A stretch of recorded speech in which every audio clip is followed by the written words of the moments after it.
स्वारगेट प्रकरणानंतर सांगली आगारामध्ये पडून असणाऱ्या शिवशाही बसेसबाबत विविध प्रसार माध्यमांनी वृत्त प्रसारित केल्यानंतर अखेर एसटी महामंडळाला या शिवशाही बसेस हलवाव्या लागल्या। आजपासून सांगली आगारामध्ये पडून असणाऱ्या शिवशाही बसेस हलवायला सुरुवात झाली आहे। एकूण 11 शिवशाही बसेस आणि एक खाजगी बस अशा 12 बसेस या ठिकाणी भंगार अवस्थेत पडून होत्या।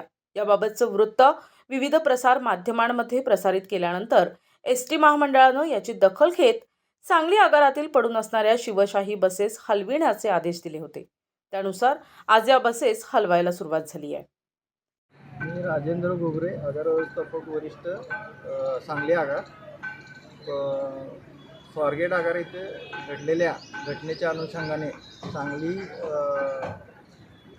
आगारातील खाजगी शिवशाही भगीरथ कंपनीच्या शिवशाही बसेस या विभागीय कार्यालयाच्या आदेशानुसार आणि सांगली विभागीय कार्यशाळेची टीम, तासगाव आगार, आटपाडी आगाराच्या वर्कशॉपच्या टीमच्या मार्फत आम्ही सर्व बसेस विभागीय कार्यशाळा येथे पार्किंग करून घेण्यात आलेले आहेत। जे अन्य आरटीओच्या ज्या वाहन आहेत त्यांच्या अन्य आरटीओचे वाहनं आहेत त्यांना आरटीओ कार्यालयास पत्र देऊन त्यांना नेण्याबाबतचे पत्रव्यवहार करण्यात आलेला आहे। NTV news Marathi, Sangli.